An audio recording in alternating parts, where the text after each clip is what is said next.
Veio Jesus à cidade de Nazaré, onde se tinha criado. Conforme seu costume, entrou na sinagoga do sábado e levantou-se para fazer a leitura. Deu-lhe o livro do profeta Isaías.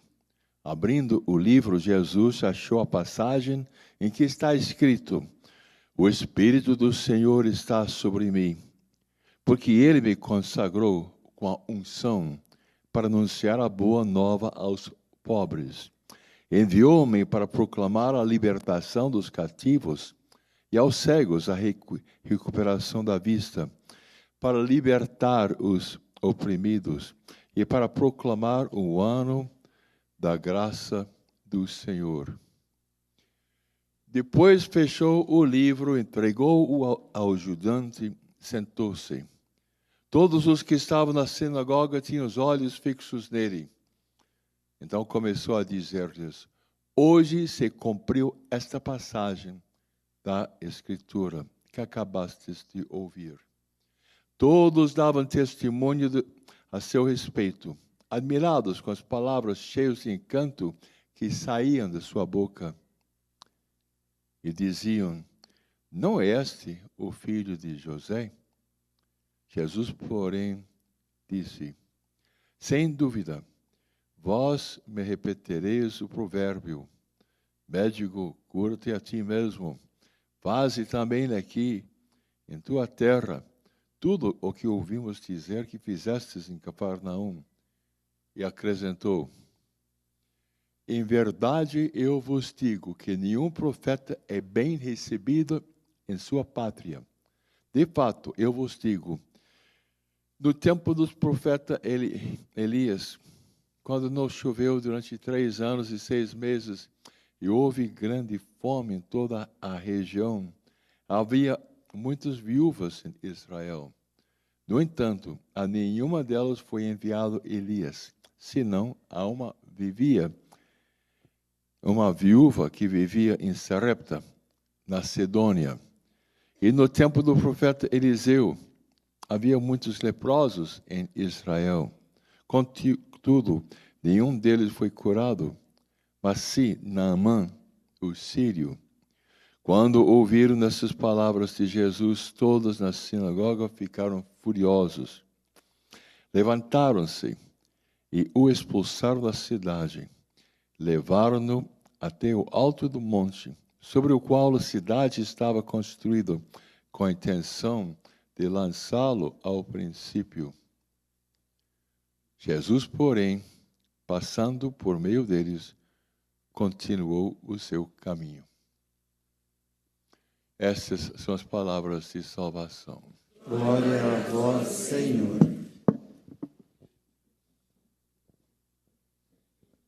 Meus irmãos, minhas irmãs presentes aqui nos estúdios da TV Século XXI, ou que nos acompanham em tantas partes do Brasil e até do mundo.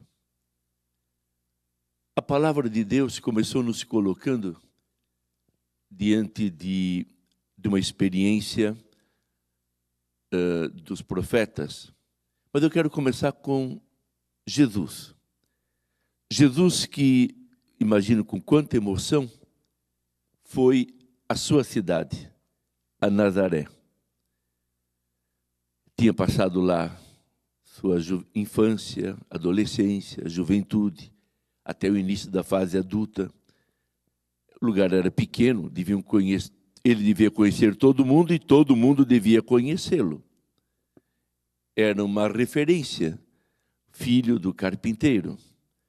Vai lá para anunciar a boa nova, para falar do projeto do Pai.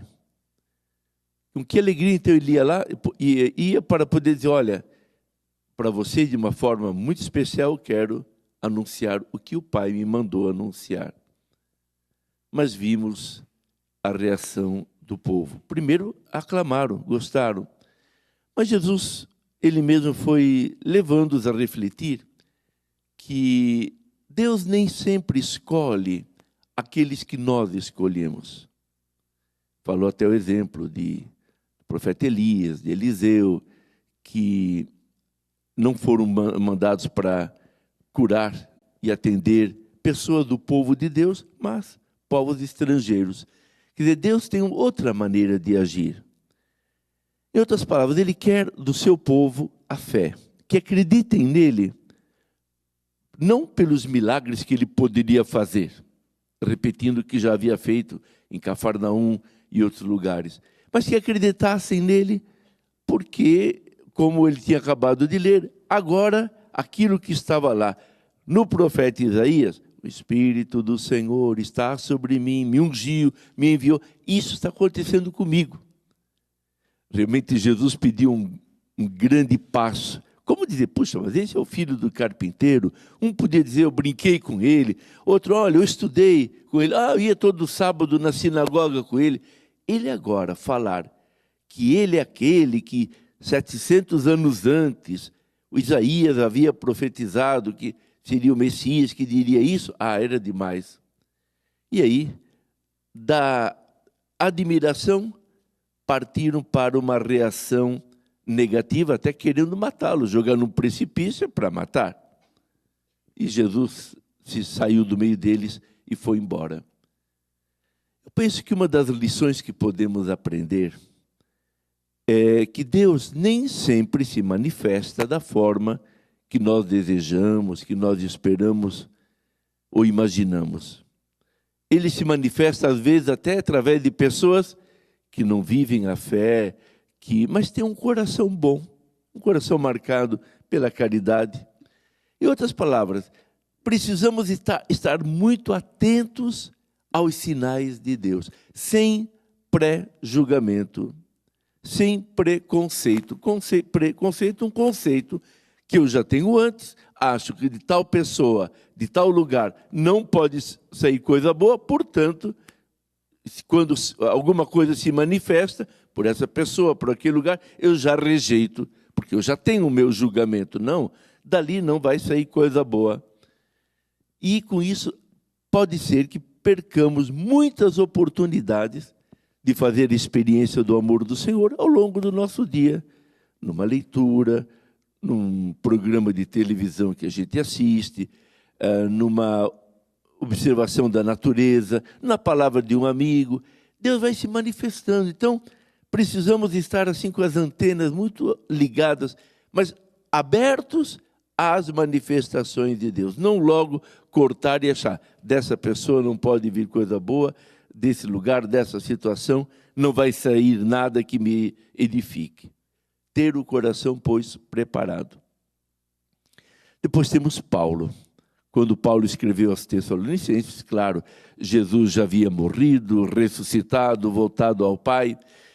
E o povo agora esperava a vinda do Senhor. Eles achavam que seria imediato, no tempo deles.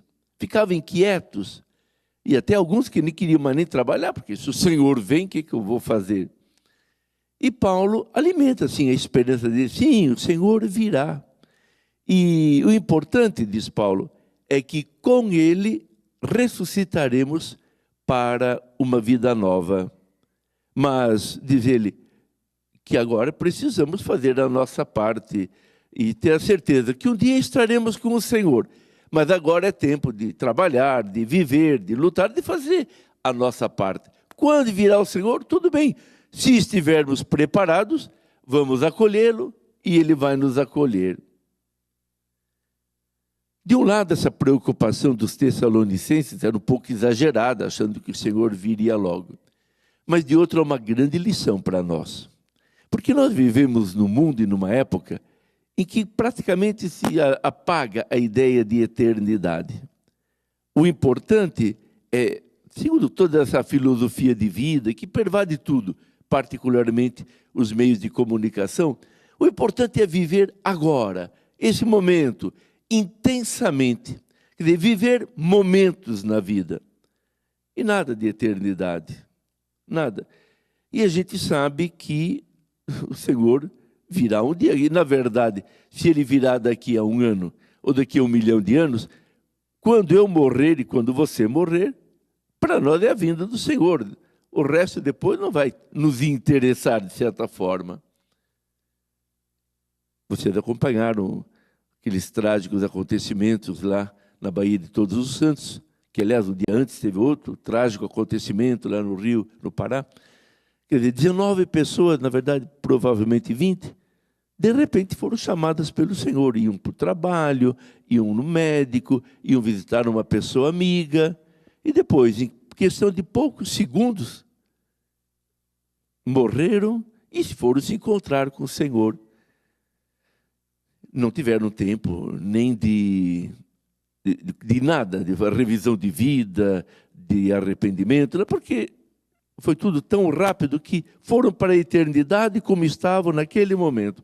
E assim, a cada hora nós temos notícia, é um assassinato aqui, é um desastre de carro ali, ou um ataque de coração. Quer dizer, temos que estar preparados. E preparados significa aquele olhar para a eternidade, aquela lembrança de que, sim, o Senhor virá um dia me buscar. E isso, alguém podia dizer, mas isso vai ser tétrico, ficar pensando na eternidade, na morte. Eu diria que é realista, porque a eternidade vai iluminar os nossos passos e comportamentos. Porque se eu vivo achando que é importante viver esse momento, eu não sou capaz de ouvir os apelos do Senhor diretamente ou através de pessoas que coloca em meu caminho. Mas se eu tenho um olhar para o Senhor, eu penso, vamos ser iluminados por aquela frase que iluminava São Domingos Sávio. São Domingos perguntava assim na sua adolescência: o que valerá isto para a eternidade? O que valerá isso para a eternidade? E com isso fazia melhor o que tinha que fazer. Quer dizer, esse é o princípio. Fazer bem, fazer de forma santa aquilo que devemos fazer. Por isso a gente aprende com os santos, que longe de serem pessoas alienadas, fora da realidade, eram pessoas que trabalhavam intensamente com pobres, muito atentos às necessidades de todos, sempre prontos a servir, justamente porque o olhar estava lá. Então, no mundo que não quer pensar nisso, nós, fiéis, vamos sim esperar. O Senhor se manifestará, a ressurreição nossa é uma certeza. Vamos então nos preparar para isso, vivendo intensamente, com alegria, com muita leveza, as responsabilidades de cada dia.